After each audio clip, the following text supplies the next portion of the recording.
नमस्ते। बातचीत के हमारे इस खास कार्यक्रम में आप सबका स्वागत। इस समय जिस तरीके से लोकसभा या राज्यसभा दोनों सदन के स्पीकर्स का व्यवहार है, उस व्यवहार को लेकर के बहुत सारे सवाल उठ रहे हैं। बीते दिनों जिस तरीके से राज्यसभा के सभापति, देश के उपराष्ट्रपति जगदीप धनखड़ साहब ने पहले डेरेक ओब्रायन को ये कहा कि मैं आपको दरवाजा दिखा दूंगा, फिर उसके बाद वो जया बच्चन से भिड़ गए। जया बच्चन के अलावा वो जिस तरीके से अब सदन में विपक्ष के बैठे सांसद अगर किसी बात को उठाना चाहें तो जैसा उनका रिएक्शन होता है, इवन जयराम रमेश को तो हंसने पर भी उनको आपत्ति होने लग गई थी। इस तरीके की चीजें अब सामने आ रही हैं। इतना ही नहीं, जया बच्चन को लेकर के जिस तरीके की बात वो कर रहे थे कि भाई आप सेलिब्रिटी होंगी, इसका वो जो है अपनी जगह पर, और ये सारी चीजें अब वो अपने को एक तरीके से डायरेक्टर दिखाने की कोशिश कर रहे हैं कि आप एक्टर हैं तो मैं डायरेक्टर हूं, और आप एक्टर हमेशा जो है वो डायरेक्टर के इशारों पर काम करता है, तो मैं डायरेक्टर हूं, आपको मेरे इशारों पर काम करना होगा। ओम बिरला साहब के व्यक्तित्व, उनकी कार्यशैली को लेकर के लगातार कई तरीके के सवाल उठते ही रहे हैं। तो अब ये जो कंपटीशन चल रहा है, एक तरीके से कहा जाए कि ओम बिरला साहब ज्यादा जो है वो विपक्ष को टारगेट कर लेते हैं या फिर जगदीप धनखड़ साहब, कुछ इस तरीके का सीन दोनों सदनों के अंदर बनता चला जा रहा है। ऐसे कई और अहम मुद्दे हैं, कई और सवाल हैं जिन पर बात होगी। हमारे साथ अखिल स्वामी सर मौजूद हैं। सर, स्वागत है आपका। सर, हम शुरू करें इन दोनों लोगों के कार्यशैली पर, चाहे वो बिरला साहब हों या फिर धनखड़ साहब। क्या माना जाए, आखिर ये जो कार्यशैली है वो हमारे सदन को, सदन की गरिमा को किस तरफ लेकर के जा रही है? अच्छा राम प्रकाश जी, एक बात बताइए, क्या डेमोक्रेसी में संसद जो है का कोई डायरेक्टर हो सकता है? क्या राहुल गांधी अपने सांसदों के डायरेक्टर हो सकते हैं, या मोदी जी भारतीय जनता पार्टी के सांसदों के डायरेक्टर हो सकते हैं? अरे अगर डायरेक्टर ही होने लगा तो ये तो तानाशाही हो गई। Nobody can play as a director to its party members, because हर पार्टी मेंबर का अपना कॉन्शियंस है, उसकी अपनी पार्टी के, अपने कॉन्स्टिट्यूएंसी के प्रति कुछ कर्तव्य है। तो अगर आप अपने कॉन्स्टिट्यूएंसी के मेंबर ऑफ पार्लियामेंट है और अगर नेता से भी आपको आर्गू करना पड़ता है, लगना पड़ता है, तो आपको अधिकार है। डायरेक्टर और प्रोड्यूसर ये फिल्म इंडस्ट्री में होते होंगे। अच्छा, जया बच्चन तो चलिए फिल्म इंडस्ट्री की हैं, धनखड़ साहब कब से फिल्म इंडस्ट्री में आ गए?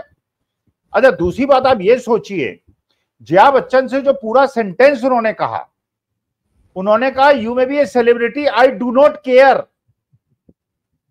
क्या राम प्रकाश जी, लोकतंत्र के अंदर ये मर्यादित भाषा है? Should I not care because you are 40 years और 45 years younger to me? Should I not care?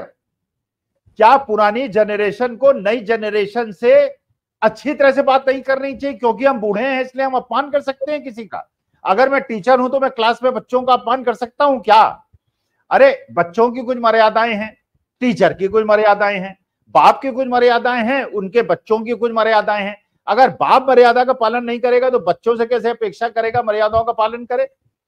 तो ये कैसे कह सकते हैं I don't care? You have to take care because you are there to take care. और ladies का और एक सीनियर सिटीजन, भाई जया बच्चन ने बड़ी सही बात कही, भाई I am a senior citizen, Jaya Bachchan is a senior citizen. एक महिला को जो अपने पार्टी की रिप्रेजेंटेटिव है और जिसको जनता की बात पहुंचाने के लिए संसद के अंदर बिठाया गया है, उसके लिए कहते हैं कि मैं तानाशाह हूं, आई डोंट केयर फॉर यू। ये बात नॉर्थ कोरिया का तानाशाह कह सकता है, चीन का तानाशाह कह सकता है, ये बांग्लादेश में हो सकता है या पाकिस्तान अफगानिस्तान में हो सकता है, हिंदुस्तान में नहीं हो सकता है। हिंदुस्तान के अंदर तो भैया लोकतांत्रिक प्रक्रिया में मतभेद रहेंगे, और मतभेद होना और अलग अलग प्रकार की विचारधाराओं को होना ही लोकतंत्र का परिचायक है। तो अगर ये धनखड़ साहब सोच रहे हैं कि वो डायरेक्टर हैं, तो महाराज आप गलत फहमी में हैं। आप डायरेक्टर नहीं हैं, आप केवल एक ऐसे व्यक्ति हैं जिनको ये देखना है कि सत्ता पक्ष काबिज ना हो जाए, जनता की आवाज को दबा ना दे। और अगर आप जनता के दबाव को, विपक्ष को दबाते हैं और सत्ता पक्ष को बोलने देते हैं तो आप निष्पक्ष नहीं हैं और आप सभापति बनने योग्य, महामहिम क्षमा कीजिएगा, आप नहीं हैं। लेकिन सर, वो तो बार बार विपक्ष के ऊपर आरोप लगा रहे हैं कि विपक्ष जो है जानबूझ करके सदन नहीं चलने देना चाहता, उसकी ऐसी मंशा है। और अब वो अपने को ये भी कहने लगे, जैसे अपने आप को वो एक तरीके से कहा जाए तो विक्टिम की तरीके से पेश करने लगे हैं कि मुझे टारगेट किया जाता है, आसन को। कभी वो कहते हैं कि मुझे टारगेट किया जा रहा है, विपक्ष ऐसा कह रहा है, कभी फिर वो उसी 2 लाइन के बाद कह देते हैं कि आसन को टारगेट किया जा रहा है, आसन की बेइज्जती की जा रही है, आसन का अपमान किया जा रहा है। तो ये आखिर करके वो क्या करना चाहते हैं भाई? अगर आसन का अपमान हो रहा है तो भाई आसन का अपमान या आसन का सम्मान तो उस पर बैठा हुआ व्यक्ति बढ़ाएगा ना, व्यक्ति के हिसाब से चीजें तय होंगी। आप वहां पर बैठ करके संघ की वकालत करने लग जाएंगे, चिट्ठे पढ़ेंगे आप, ये लंबे लंबे भाषण देंगे बैठ करके। विपक्ष एक मुद्दे पर चर्चा कराने के लिए मांग करता रहता है, गला फाड़ के चिल्लाता रह जाता है, और आप वहां बैठ के आरएसएस का चिट्ठा पढ़ते हैं, उसकी कसीदे पढ़ते हैं। ये क्या है? ये इसको कैसे समझा जाए सर कि ये आसन का अपमान है, धनखड़ साहब का अपमान है, विपक्ष सदन नहीं चलने देना चाहता है, या फिर सरकार की मंशा के चेहरे के तौर पर धनखड़ साहब दिखाई देते हैं कि नहीं सदन ना चले, जनता की बात ना हो तो ही बेहतर। चलिए राम प्रकाश जी, एक चीज बताता हूं। मैं जब क्लास टीचर था, जब मैं प्रोफेसर था और फाइनेंस एंटरप्रेन्योरशिप पढ़ाया करता था, अब मेरे छात्र इसकी ताकीद करेंगे, मैं पहला सेंटेंस स्टूडेंट से ये बोलता था कि जिस दिन मेरा कोई छात्र क्लास में खड़ा होके कहेगा कि स्वामी साहब जो आप कह रहे हैं गलत कह रहे हैं, I don't agree with you, I have highest regard for you but I don't agree with you, and student says I will prove that professor Swami what you are saying is wrong, मैं सबसे ज्यादा खुश teacher होऊंगा। अगर मेरा student मुझे challenge करता है और मुझे प्रूव करता है मैं गलत करता हूं, इसका माने मेरे शिक्षक धर्म का मैंने पालन किया। एक छोटा सा किस्सा आप अनुमति दें तो और सुना देता हूं। महाभारत के अंदर जब युद्ध चल रहा था तो भीष्म पितामह में चारों तरफ से बाणों की वर्षा हो रही थी। अच्छा, बाण आते थे, भीष्म पितामह बड़े तिरस्कार के भाव से तीर निकलते थे, उसको यूं निकाल के फेंक देते, यूं निकाल के फेंक देते थे। एक तीर आया और तीर ने वक्षस्थल पे घाव किया और भीष्म पितामह घायल हुए, खून निकला और भीष्म पितामह खुश हुए। अब बताइए क्यों खुश हुए? अरे भीष्म पितामह एक गुरु थे, उन्होंने बच्चों को शिक्षा दी थी, तो भीष्म पितामह ने कहा ये अर्जुन का तीर है, जो मेरे सीने को, गुरु के सीने को छल नहीं कर सकता है, वो तो खुश हुए। अरे भैया, वहां पे देश के प्रबुद्ध लोग बैठे हुए हैं, और अगर प्रबुद्ध लोगों को आप बोलने नहीं देंगे और ये समझेंगे कि आप ही ज्ञानी हैं सबसे बड़े। देखिए, मूर्खता का सबसे पहला जो लक्षण होता है राम प्रकाश जी, जिस दिन आदमी समझेगा कि मुझे बहुत ज्ञान है। एक बार एक क्लास में मैं गया तो वहां सब स्टूडेंट ने कहा कि साहब ये लड़की जो है साहब, she is encyclopedia, she knows everything. अच्छा, बड़ी हनक थी उसकी, बड़े शान से बैठा करती थी। मैंने कहा गिव मी 10 मिनट्स। मैंने उससे कम से कम 20 क्वेश्चन पूछे, उसी के सब्जेक्ट के पूछे, नहीं जवाब दे पाई। मैंने कहा यार, जिस दिन तुम्हें लगा कि तुम इंसाइक्लोपीडिया और बड़े ज्ञानी हो, मैं अखिल स्वामी ये कहता हूं, कन्फेस करता हूं, विश्व के अंदर जितना ज्ञान है मेरे पास 0.001% भी नहीं है। मैं मानता हूं बिल्कुल, इसीलिए हम भगवान के सामने जाए कहते हैं मैं मूर्ख खल कामी, मेरे अंदर सारे दोष है, मेरे अंदर सारी कमियां हैं और भगवान मुझे सुधार दो। अरे गुरु के पास इसीलिए तो हाथ जोड़ के हम जाते हैं, गुरु हमें सुधार दो, हमारे अंदर कमियां हैं। और जिस दिन सभापति ये समझने लगे, अच्छा एक चीज आप अपने टीम से कहिए जरा, पता चला कि 2-5 मिनट में बता दें, धनखड़ साहब किस साल में, क्योंकि पहली बार जब ये विधायक बने थे कांग्रेस के विधायक बने थे, जरा ये अपनी टीम से कहिए, पता चला कि बताएं धनखड़ साहब कांग्रेस के टिकट पे विधायक कब बने थे, क्योंकि इमरजेंसी के पहले बने थे या इमरजेंसी के बाद बने थे, क्योंकि ये पूरा पूरा इमरजेंसी के खिलाफ कच्चा चिट्ठा पढ़ते हैं और ये बहुत साल कांग्रेस के अंदर रहे। तो जब इमरजेंसी लगी उसके आसपास तो आप कांग्रेस पे थे और आज उसकी आलोचना कर रहे हैं, और उस समय आप इंदिरा गांधी के भक्त हुआ करते थे, आप मोदी जी के भक्त। तो ये ओम बिरला साहब और धनखड़ साहब के बीच में संघर्ष है, अगला राष्ट्रपति कौन होगा। अब धनखड़ साहब जाट हैं, वो सोचते हैं मैं जाटों के वोट ले लूंगा, ओम बिरला साहब बनिया है, वो सोचते हैं बनियों के वोट ले लूंगा, और दलित और आदिवासी देखा सीट ले जाएगा, क्योंकि मोदी जी को वोटों से मतलब है, वो दलित आदिवासी वोट लेगा या बनियों और जाटों के वोट लेगा। जाटों के वोट वैसे ही नहीं मिलने और बनियों के वोट वैसे ही मिल रहे हैं।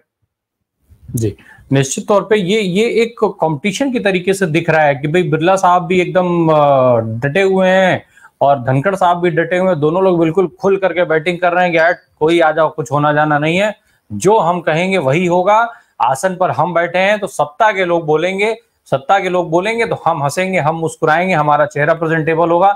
जैसे ही विपक्ष बोलेगा ऐसा लगता है जैसे चेहरे पर अब खैर छोड़िए, क्या ही कहा जाए उसको, वो बात ही छोड़ दी जाए। चक्कर क्या है कि ये जो दोनों लोग कर रहे हैं आसन के असर, मैं जो बार बार इसमें कंफ्यूज हो जाता हूं, मैं भी कंफ्यूज होता हूं, मुझे लगता है कि मेरी तरीके से शायद देश के बहुत सारे लोग कंफ्यूज होते हैं। चुनाव के दौरान भी ये सवाल मैंने कई बार किया था, सर आसन का अपमान और व्यक्ति का अपमान ये कैसे क्लेरिफाई हो, 2 लाइन में बता दीजिए सर। नहीं, मैंने यही उदाहरण दिया। अगर कोई स्टूडेंट कहता है कि साहब स्वामी साहब आप गलत कह रहे हैं, तो मैं इसे अपमान मानूं क्या? मैं कहूंगा बेटा प्रूव कर दो मैं गलत कह रहा हूं। अगर वो लॉजिक से प्रूव करता है और क्लास के स्टूडेंट कहते हैं नहीं सर आप माफ कीजिएगा बच्चा ठीक कह रहा है, मैं भी खुश होऊंगा, मैं यही बात कह रहा हूं। भाई ये मेरा अपमान थोड़ी है। अगर जया बच्चन ये कह रही हैं कि धनखड़ साहब जो बात आप कह रहे हैं मर्यादाहीन है, मैं आपसे क्षमा कीजिए मैं आपसे सहमत नहीं हूं, आपका व्यवहार और आपकी बॉडी लैंग्वेज और आपके फेस एक्सप्रेशन अपमानजनक हैं। अब आप बताइए, आप सुरजेवाला साहब को कुछ बोल दें, आप जयराम रमेश को कुछ बोल दें, अच्छा बाकियों को छोड़िए तो आपसे कम उम्र के होंगे, आप खड़गे साहब को बोल दें, अरे खड़गे साहब तो आपके ज्यादा उम्र के हैं, आपसे ज्यादा तपस्वी हैं, उन्होंने देश के लिए जितना समर्पण किया है, आप धनखड़ साहब आपने कुछ नहीं किया। आप सवाल यही जया बच्चन ने कहा, you may be sitting on the chair but when you are not in the chair you are like us. वहां सारे लोग जो हैं कुलीग्स हैं, वो आपस में बैठे हुए लोग हैं। असल में होता क्या है, कुछ लोगों का अहंकार उनके सिर के ऊपर चढ़ जाता है। अरे आपके ऊपर उत्तरदायित्व है, जिम्मेदारी है। अगर मैं टीचर हूं और मैं कोई बदतमीजी की बात करता हूं या कोई अनपार्लियामेंट्री लैंग्वेज का यूज करता हूं, my students have all right to criticise me. लेकिन अगर मैं अपने कर्तव्यों का निर्वहन कर रहा हूं, लोकतंत्र समय, आज मैंने बताया मेरे एक स्टूडेंट का फेसबुक पे मैसेज आया कि सर हम आपकी बड़ी इज्जत करते हैं, आपके वीडियोस देखते हैं, आप हमारे लिए आदर्श हैं, आप बिल्कुल इन्फ्लुएंसर हैं, लेकिन जिस प्रकार से आप मोदी जी का विरोध करते हैं हम आपकी कंडेम करते हैं, and it is shame on you. मैंने कहा यार don't have shame on me. उस समय मैं टीचर था, मेरा कर्तव्य स्टूडेंट्स के प्रति था। जब मैं बच्चा था माता पिता के प्रति मेरा कर्तव्य था। जब मैं मेरे बच्चे मुझ पे आश्रित थे उनके प्रति मेरा कर्तव्य है। आज के तारीख में 72 साल की उम्र में मेरा कर्तव्य एक संस्था के प्रति है और वो है भारत माता। भारत माता के अलावा मैंने अपने बच्चों के प्रति भी अपने कर्तव्यों का निर्वहन किया, माता पिता के किया, गुरुओं का किया, शिष्यों का किया। आज की तारीख में तू मुझे क्रिटिसाइज कर लो, ट्रोल कर लो, मार दो, पीट दो, मैं जो सच है वो बोलूंगा, जो देश हित में बोलूंगा। मैं किसी से डर के या किसी के दबाव में आके या तो मेरी निंदा करोगे, इसलिए मैं अपना मार्ग बदल दूं और गोडसे जिंदाबाद कहूं, कल्पना मत करना नहीं कहूंगा, जय संविधान कहूंगा, जय भीम कहूंगा और जय महात्मा गांधी कहूंगा। दर्शकों की जानकारी के लिए जिस चीज का जिक्र, जो रेफरेंस अभी अखिल स्वामी सर ने दिया, इमरजेंसी का साल सबको याद होगा क्योंकि इस समय चर्चा लगातार उसको लेकर के हो ही रही है, और वो साल 1975 था। धनखड़ साहब 1991 में कांग्रेस में शामिल हुए, लोकसभा का चुनाव लड़े, तो लोकसभा का चुनाव वो हार गए। जब लोकसभा का चुनाव राजस्थान के जो है वो सीट बता दीजिए, मेरे ख्याल शायद अजमेर से लड़े थे वो, अभी मैं जो इस पे स्क्रीन पे भी चलेगा देख लीजिएगा, गूगल से सर्च करके आप वैसे भी देख सकते हैं सारे लोग। अजमेर से वो चुनाव लड़े थे शायद, और चुनाव वो हार गए थे। उसके बाद वो विधानसभा का चुनाव लड़े कांग्रेस पार्टी के टिकट पर, और तब वो चुनाव जीत करके राजस्थान विधानसभा के सदस्य बने। ये साल याद रखिएगा, 1991 था वो। 1991 का जो साल है वो महत्वपूर्ण है, इसको जरूर याद रखिएगा। धनखड़ साहब आज बैठ करके आसन पर बैठ करके और इमरजेंसी की बात कर रहे हैं कि इमरजेंसी में ये हुआ, इमरजेंसी में हुआ। अगर धनखड़ साहब इतने जो है वो सम्मान वाले थे, आत्मसम्मान वाले थे, तो फिर 1991 में कांग्रेस पार्टी में क्या करने गए थे? मुझे लगता है जो गिनती मुझे पढ़ाई गई थी, अखिल स्वामी सर ने अभी जिक्र किया बच्चों को पढ़ाते थे, हमारे टीचर्स ने भी हमें यही पढ़ाया था कि बेटा 1975 पहले आया था, 1991 बाद में आया था। तो 1991 जो है जब वो गए थे, तो धनखड़ साहब को मुझे लगता है कि अब वो चाहे आत्मसम्मान के साथ साथ आत्मचिंतन भी कर लें, और या हो सकता है कि कहीं उनके अंदर भी अंतरात्मा की कभी आवाज आ जाए तो इमरजेंसी शब्द का इस्तेमाल करना बंद कर दें। खैर अखिल सर, इस समय एक चर्चा जो और है वो ओलंपिक को लेकर के है। जिस तरीके से विनेश फोगाट के साथ खेल हुआ, मनु भाकर भी चर्चा में है एक बार फिर से। मनु भाकर लौट करके जब आई तो आते ही वो सोनिया गांधी के पास चली गई, राहुल गांधी से मुलाकात उनकी हो गई। अब इसको लेकर के भी सत्ताधारी दल को दिक्कतें होने लगी हैं। तो आखिर क्या सत्ताधारी दल तय करेगा कि पदक जीतने के बाद कोई खिलाड़ी कहां जाएगा, कहां नहीं जाएगा, किससे मिलेगा, किससे नहीं मिलेगा? देखिए, मनु भाकर बिटिया की चेहरे की मुस्कान देखिए, आनंद आ जाएगा। इतनी प्यारी बिटिया है, भारत की बिटिया ऐसी ही होती हैं, इतनी प्यारी बिटिया है। और जिस प्रकार से राहुल गांधी ने उनका स्वागत किया है, उनके पिता का, उनके माता का, सब लोगों का, मुझे तो दिल से आशीष निकल रहा है मनु भाकर जैसी लड़की का। अब डर निकल गया है लोगों का। 2014-24 के बीच में किसी प्लेयर की, किसी एक्टर की हिम्मत नहीं थी कि वो राहुल गांधी से मिलने या सोनिया गांधी से मिलने। अब वो जा रही है, मुस्कुरा रही है, वीडियो प्रचलित हो रहे हैं, सब कुछ हो रहा है। और एक और जले में नमक छिड़क दिया। वो नीरज चोपड़ा की माताजी ने कह दिया कि नीरज जैसे मेरा बेटा है, वो अरशद भी मेरा बेटा है जो पाकिस्तान का गोल्ड जीता है। अच्छा, अरशद की मां ने भी कह दिया कि जैसे अरशद मेरा बेटा है वैसे ही नीरज मेरा बेटा है। तो ये हिंदू मुसलमान का नैरेटिव, हिंदुस्तान पाकिस्तान का नैरेटिव, ये माएँ जो हैं, ये जो माँ पाकिस्तान की माँ है और जो हिंदुस्तान की माँ है, इन्होंने सिद्ध कर दिया कि जितना हिंदू मुसलमान का तुम भेद करते रहो। और ये आपको पता ही होगा कि जब जेवलिन काम नहीं करता इन दोनों में से किसी एक का, दूसरा इनका जेवलिन यूज करता है। और यहां तक खबर है ये लोग भाई भाई की तरह एक दूसरे को मानते हैं। ये तो मोहम्मद अरशद का सौभाग्य था कि जब वो भाला फेंक रहा था उस समय एक विंड बड़ी तेज झोंका चला जिसकी वजह से वो जीत गया। गरीब घर का लड़का है वो। अरे हम लोग टीचर है यार, हम पिता हैं, हम कैसे एक मुसलमान लड़के से खड़ा करने लगे जो पाकिस्तान का पहला गोल्ड मेडल लेके आया है। हाँ, ये हमें अफसोस है कि नीरज चोपड़ा गोल्ड मेडल नहीं लाया, लेकिन नीरज चोपड़ा कम से कम सिल्वर लेके आया। उस इंजर्ड था, आपको पता है उसका ऑपरेशन होने वाला था। उसने डिसाइड किया था इस ओलंपिक के बाद वो अपना ऑपरेशन कराएगा। इतनी स्थिति होने के बावजूद ही जीता। अच्छा, फिर आप उसका फोगाट का देखिए, विनेश फोगाट का हाईकोर्ट में उसने केस किया है।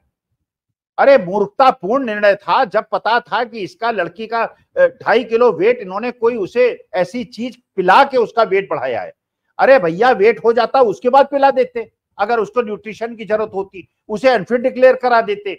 इसका माने भारतवर्ष के एक सिल्वर। लेकिन हमें मुझे खुशी है 70 गांव हरियाणा के निर्णय ले लिया है फोगाट को सोने से तोल देंगे।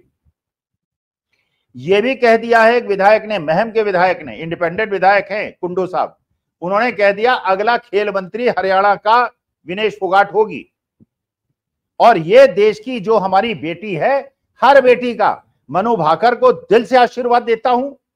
और विनेश फोगाट के साथ जो लोग जहर उगल रहे हैं, इनको भी कहता हूं तुम्हें नरक में भी जगह नहीं मिलेगी। अगर थोड़ी भी शर्म बाकी हो, बेटिया पे आरोप लगाना बंद कर दो, वरना वही होगा सर्वदलीय बैठक में राहुल गांधी मुस्कुराएंगे और मोदी जी जो है बिल्कुल टेंस बैठे रहेंगे। भक्तों, तुम लोग अपने गुरु का, अपने जो तुम्हारे नेता हैं उनके वोटों को कम कर रहे हो, उनको परेशान कर रहे हो। विनेश फोगाट और गीता, ये जो है अपनी मनु भाकर, इसके खिलाफ बोलना बंद कर दो। देश में हम लोग अपनी बेटियों के खिलाफ नहीं सुनना चाहते हैं। जो 10-5% वोट मिलने वाले थे वो भी हरियाणा में साफ हो जाएंगे। तुम्हें वोट देने वाले दूरबीन से नहीं मिलेंगे। जी सर, एक चीज और, इस समय एक चर्चा और होने लग गई है अचानक से। जिस तरीके से पीएम केयर फंड और इलेक्टोरल बॉन्ड और ये सारी चर्चाएं हुई थी, अब इस तरीके से खेलो इंडिया के बजट को लेकर के चर्चा शुरू हो गई है। कहा यह जा रहा है कि खेलो इंडिया के जो बजट है, वो आंकड़े अभी तस्वीर उसकी जो है वो दिखा भी दी जाएगी। वो खेलो इंडिया का बजट सारा सबसे बड़ा उसमें से हिस्सा जो है वो गुजरात को दे दिया गया, जबकि गुजरात से कोई ओलंपियन जाता ही नहीं है। तो क्या ये भी पीएम केयर फंड और इलेक्टोरल बॉन्ड की तरीके से वहां भी पैसा लेकर के खाली मतलब पैसा बनाने वाला खेल कर दिया गया? कुछ उसमें भी भ्रष्टाचार या कोई घोटाले जैसी बात हो सकती है? नहीं, ये आपने कैसे कहा? गुजरात वाले ओलंपियन नहीं होते, पदक विजेता नहीं होती, ओलंपियन नहीं होते, पदक विजेता नहीं होते, लेकिन नीरव मोदी भी तो भागा, ललित मोदी भी तो भागा, विजय माल्या भी तो भागा, संदेशरा भी तो भागा। अगर 40 लोग भागे हैं देश को छोड़ के, उसमें 35 आपको गुजराती मिलेंगे। तो भागे तो हैं वो दूसरी बात है कि वो उसमें फील्ड में नहीं भागे हैं, वो देश को छोड़ के भागे हैं। एक भी आप आर्मी के अंदर गणना करा लीजिए। मैं किसी राज्य के प्रति दुर्भावना नहीं रखता, महात्मा गांधी मेरे और सरदार पटेल मेरे आदर्श हैं। फिर गुजरातियों को मैं बहुत स्नेह करता हूं, बहुत उनके प्रति मेरा श्रद्धा भाव है। लेकिन आर्मी एयरफोर्स के अंदर आप कितने % गुजराती हैं जरा बता दीजिए। 550 करोड़ आप देते हैं गुजरात को जो एक पदक विजेता नहीं है, और हरियाणा को देते हैं 60-70 करोड़ जिसमें सारे पदक विजेता हैं।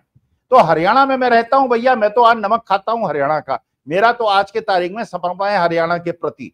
गुजरात के प्राइम मिनिस्टर नहीं है महाराज, आप देश के प्रधानमंत्री हैं। महाराष्ट्र की इंडस्ट्री भी ले आओ, तेलंगाना की इंडस्ट्री भी ले आओ और सारे गुजरातियों को लोन दो और वो देश छोड़ के भाग जाए। अरे ये देश के साथ ऐसा नहीं होना चाहिए। गुजरातियों को प्रणाम करता हूं, क्षमा मांगता हूं अगर मैंने उनकी कोई भावना को ठेस पहुंचा दी, उनके प्रति कोई भावना नहीं है, लेकिन ये गुजरातियों को पूरे देश की निगाह में खटकने वाला बना रहे हैं इस प्रकार के कांड कर करके। जी, अंत में सर एक टिप्पणी इस पर भी लेना चाहूंगा। मोदी जी भी वायनाड चले गए हैं, वायनाड को लेकर के बहुत चर्चाएं हो रही थी। जब राहुल और प्रियंका गए तो जो एनकाउंटर किया गया उसमें कि भाई एक तरीके से कि भाई उनका विरोध हुआ फर्जी वीडियोस और फर्जी फोटोज के जरिए। मोदी जी भी हवाई सर्वे करने चले गए हैं फाइनली वायनाड। नहीं, वो हवाई सर्वे करने गए थे। फिर मैंने एक चैनल में था, वहां मैंने डिस्कस किया, शायद उस चैनल को देख रहे थे मोदी जी, तो सुना है कि वो हेलीकॉप्टर लैंड भी कर गया है। लेकिन वो लैंड करके उड़ गया या वो गांव गांव गए, वो जैसे राहुल गांधी रेनकोट पहन के और प्रियंका गांधी रेनकोट पहन के टूटे हुए घरों में गए और उसके बाद घोषणा क्या करते हैं? वो प्रधानमंत्री हैं, राहुल गांधी प्रधानमंत्री नहीं है। तब भी कांग्रेस पार्टी ने 1000 मकान देने की बात की है। अरे कम से कम 5000 मकान आज शाम तक वो कर दीजिए और 1 साल तक उनका खाना कपड़ा, क्योंकि आप जानते हैं राम प्रकाश जी, जब बाढ़ आती है सब कुछ बहा के ले जाती है, कपड़े, मतलब फिर आदमी जो है जो कपड़े पहने रहता है उसके अलावा ना उसके बाद गैस होती है, ना उसका बर्तन होते हैं, ना ऊपर कपड़े होते हैं। तो 1 साल का उनका पालन पोषण आपका जिम्मेदारी है।